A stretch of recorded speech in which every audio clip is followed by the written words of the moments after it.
Hello tout le monde, on se retrouve aujourd'hui pour une nouvelle vidéo et comme je vous l'avais annoncé, ça va être pour faire un book haul. Mais en sortant mes livres, j'ai trouvé que j'avais été vachement raisonnable et finalement tellement raisonnable que je me suis dit que j'allais vous faire un book haul qui allait regrouper mes achats et réceptions du mois d'août et celles du mois de septembre. Donc c'est parti!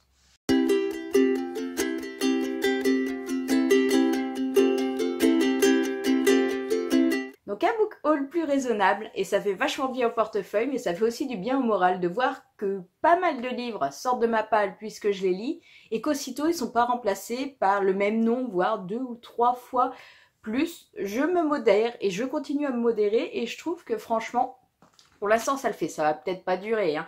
En général, ça ne dure pas, mais voilà, là, je suis vraiment contente de mon truc. Et dans les achats, ben, ça a été des envies vraiment depuis longtemps, ou des trucs qu'il fallait que je rattrape, ou des envies du moment. Mais voilà, vraiment des achats plaisir sur le moment.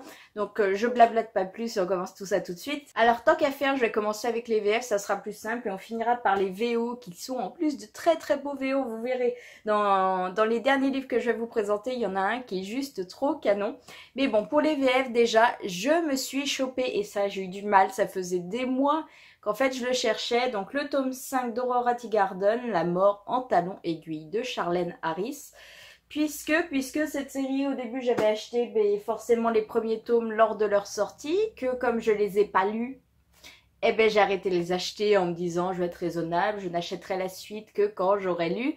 Sauf que le tome 5, le tome 6 est encore trouvable, le tome 5 c'était vraiment une galère, il était plus dispo, enfin il l'est peut-être aujourd'hui, mais toujours est-il que pendant les 3 mois où j'ai cherché, il était plus sur Amazon, il était plus sur la Fnac, il était plus nulle part, ou alors les prix étaient quand même un peu abusés, voilà, et heureusement j'ai réussi à le trouver d'occasion. Alors quand vous voyez l'occasion, pour vous montrer l'occasion, par rapport à mes bouquins à moi, vous voyez la différence?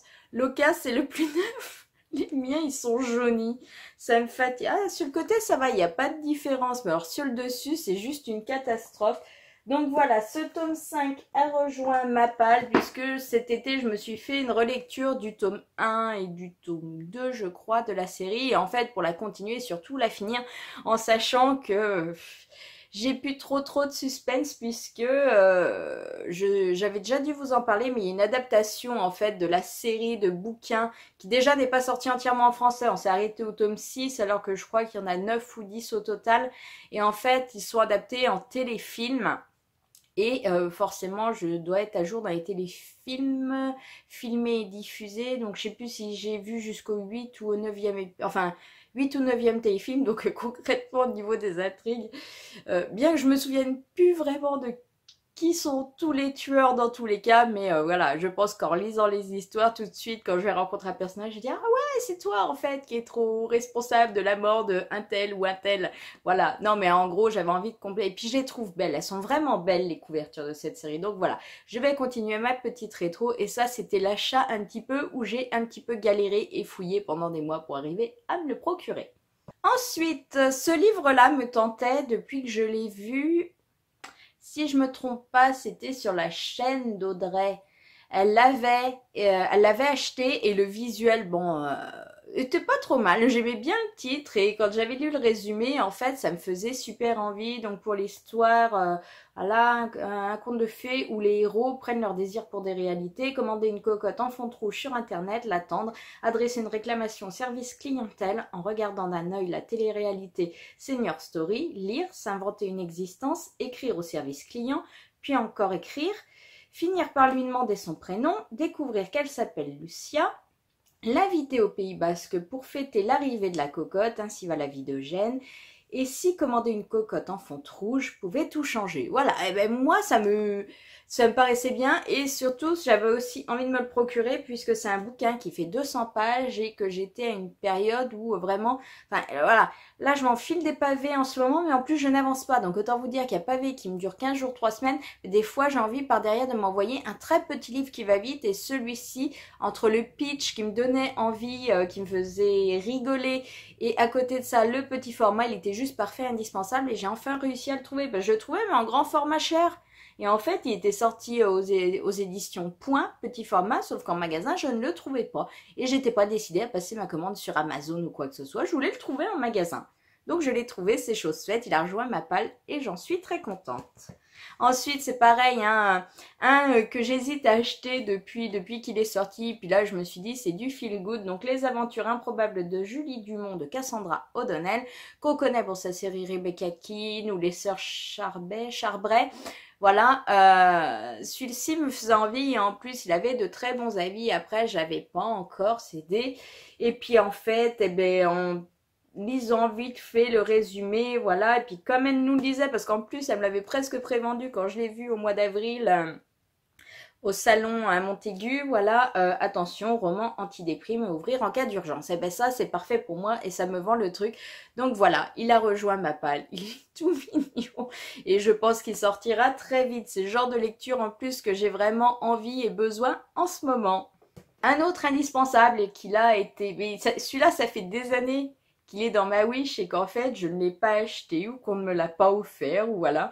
Donc je me suis dit ben, un jour peut-être, sauf que quand on nous annonce comme d'habitude une adaptation, je craque et enfin j'ai acheté le Cercle littéraire des amateurs d'épluchures de patates et celui-ci, je crois que depuis sa sortie, de toute façon je voyais sur Livre Addict, je voyais des très bons avis, mais le titre...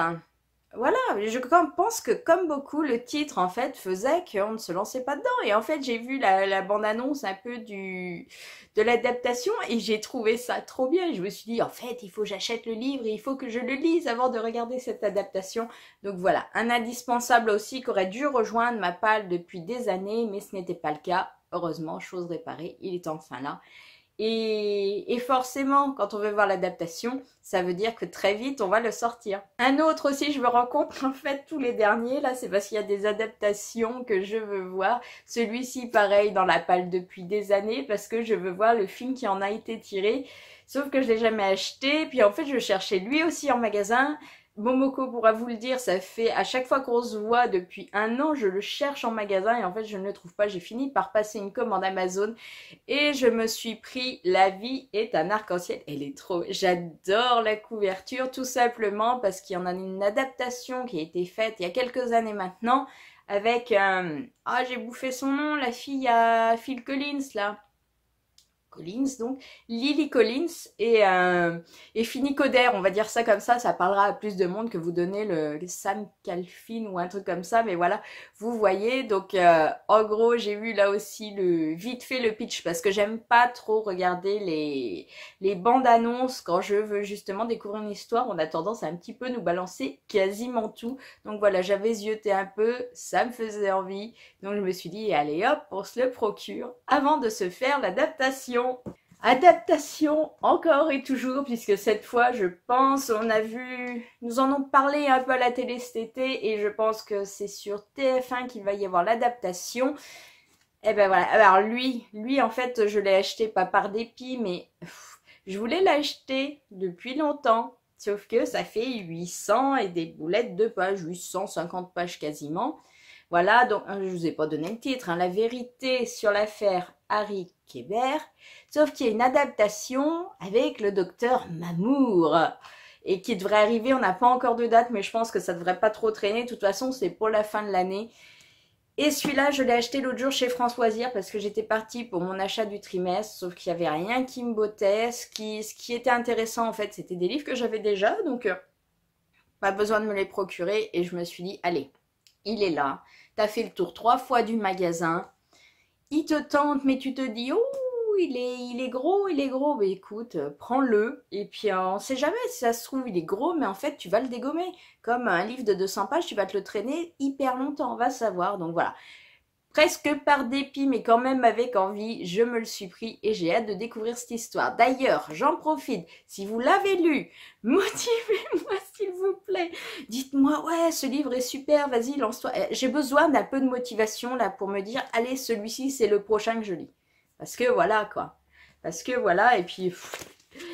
parce que voilà, hein, c'est bien plein, et puis les pages, on voit à travers, ça, j'aime pas trop à la base, mais bon, voilà. Mais j'ai envie de découvrir l'histoire. Donc il va falloir un coup de pied aux fesses pour se le sortir. Et puis ce sera bon. On passe maintenant à la partie VO. Et là aussi, finalement, je me rends compte que je suis très adaptation. Mais encore plus que je croyais quand je vous l'ai dit avant. Puisque les prochains ben voilà, ça a été adapté. Et comme j'étais pas motivée avant, j'ai regardé l'adaptation, sauf qu'après j'ai voulu découvrir les livres puisque je me suis pris donc To All the Boys I Loved Before de Jenny Han. Donc le tome 1, les amours de Lara Jean. Voilà, j'ai passé un très bon moment avec le téléfilm. Après j'ai vu que ceux qui avaient lu les livres avant étaient pas déçus, mais voilà, il y avait pas mal de changements et il y avait certaines choses qui leur plaisaient pas. Moi, j'ai lu le livre après, donc c'est vrai, dans ce sens-là, il y a pas de mystère sur certaines choses, mais à côté de ça, le livre est beaucoup plus complet, il y a des situations qui changent. Donc moi, j'ai apprécié aussi bien le téléfilm que le téléfilm. Oui, bah si, l'adaptation Netflix que le livre. C'est un très bon moment, mais on n'est pas là pour faire un update lecture. Je vous en parle justement, ça sera la vidéo qui viendra la semaine prochaine. Donc voilà, j'avais le tome 1. Et ça, déjà, c'était galère, puisque forcément, quand l'adaptation Netflix est sortie, tout le monde a voulu commander ces bouquins-là. Donc celui-là, j'ai réussi à l'avoir à peu près vite. Sauf que avant, en même temps, j'avais commandé donc le tome de PS I Still Love You. Celui-là est arrivé... Merde, non mais c'était pire que tout. Non mais je vous dis des bêtises en plus. Parce que là où j'ai grave galéré, c'était quand même pour le tome 3. Donc Always and Forever, Lara Jean. Donc voilà, la trilogie complète. Hein, je me suis dit comme ça, tu les lis quand tu veux, tu les enquilles pas, tu fais comme tu veux. Mais en gros, je crois que ouais, si ça a dû arriver.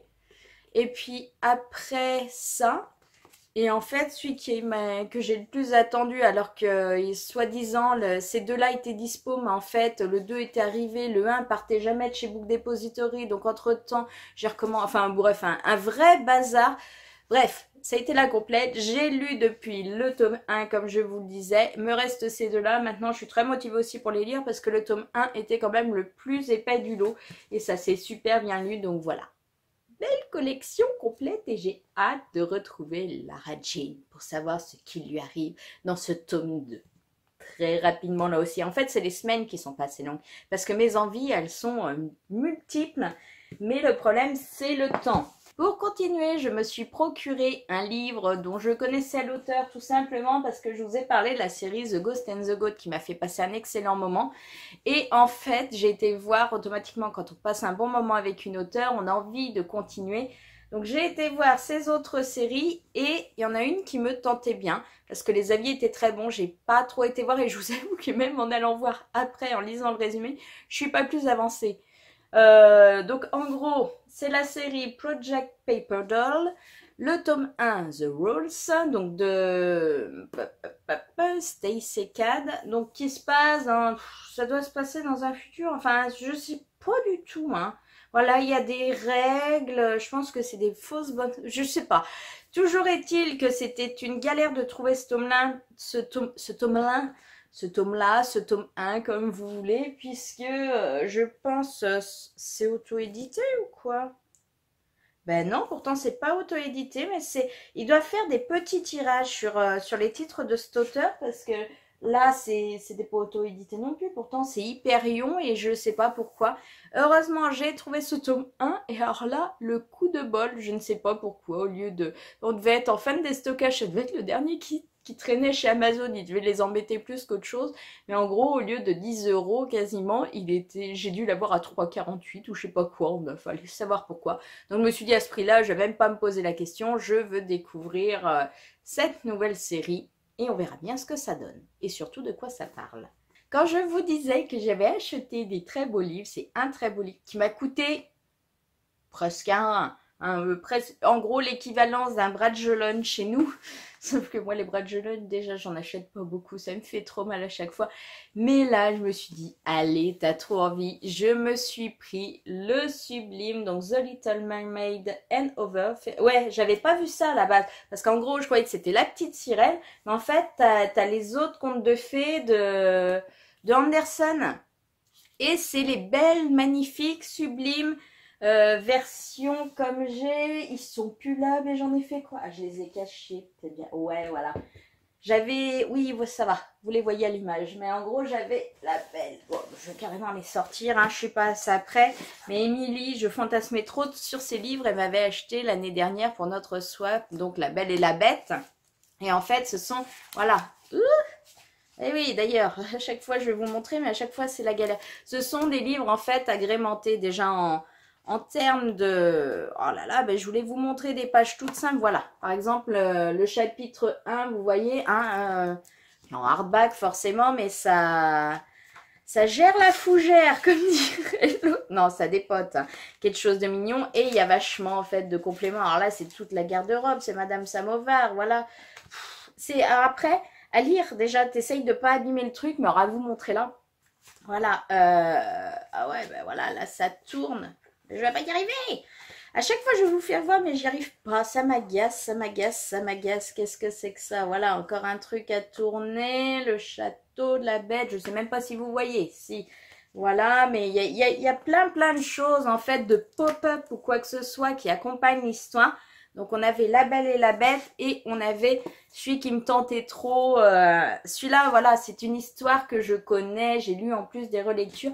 Mais un livre que je voulais vraiment découvrir, c'était Peter Pan. Bon, lui, par contre, il s'est pris un coin.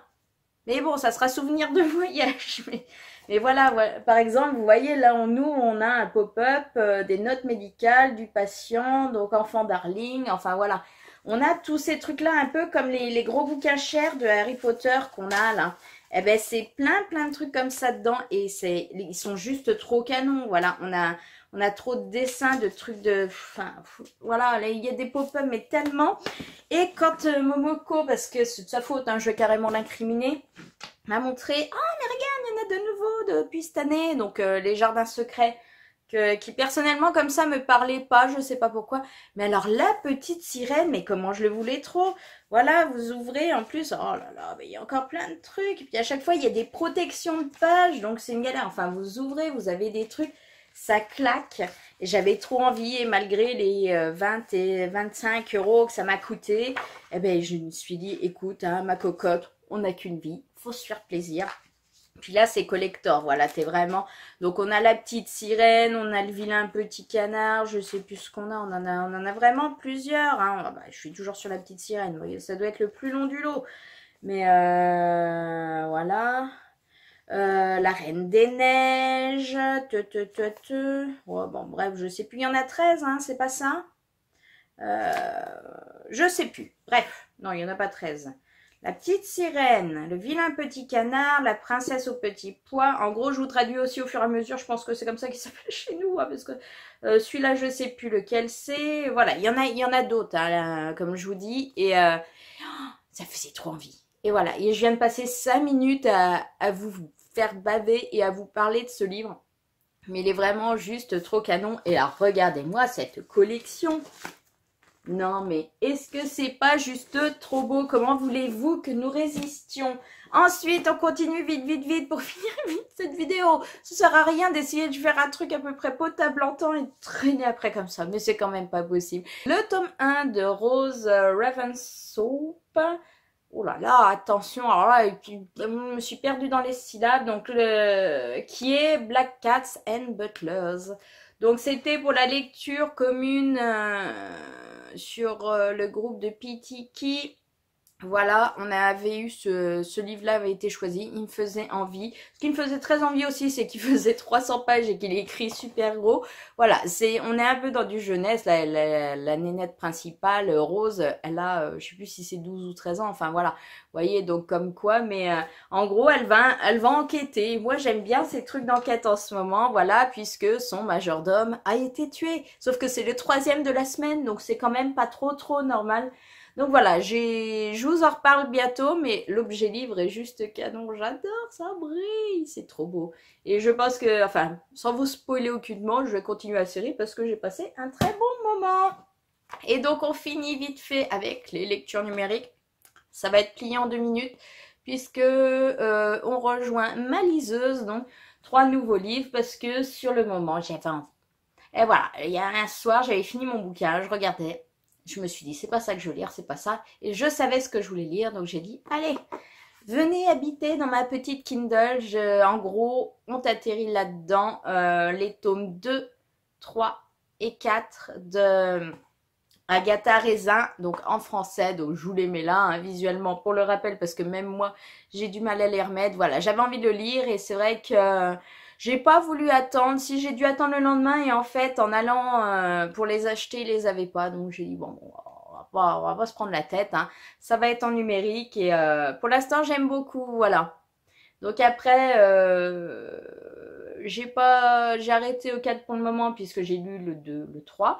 Le 4, faut que je le lise. Je vais voir si je continue parce que le problème de ces séries à rallonge, je crois qu'en VO, on est rendu genre à 25 tomes. C'est que souvent, alors déjà, ils sont pas tous du même niveau et puis on nous perd et puis il n'y a plus d'intérêt. Donc on verra bien. Je vais continuer cette série tant qu'elle me plaît, tant qu'elle me fait passer de bons moments. Et le jour où je trouve que ça rime plus à rien, eh ben j'arrêterai. Voilà. Donc on a fait le tour de mes achats, réceptions. Ouais, ben en fait, achats, hein. Achat uniquement, puisque j'ai eu aucune réception de service presse ou quoi que ce soit sur ces 2 mois-là. Ou alors comme ça ne me dit rien du tout. Bref. Donc je vous laisse là pour cette vidéo, puisque tant qu'à faire, on va dépoter et je vais essayer de tourner très vite l'update lecture qui devrait suivre, si tout va bien pour vous, dès la semaine prochaine. En attendant, je vais vous souhaiter... Moi, je vais vous dire un excellent week-end parce qu'on est vendredi quand je filme, mais si c'est comme la semaine dernière, je posterai que lundi. Donc voilà, passez un excellent moment dans les moments à venir et on se retrouve bientôt pour une nouvelle vidéo. Bye!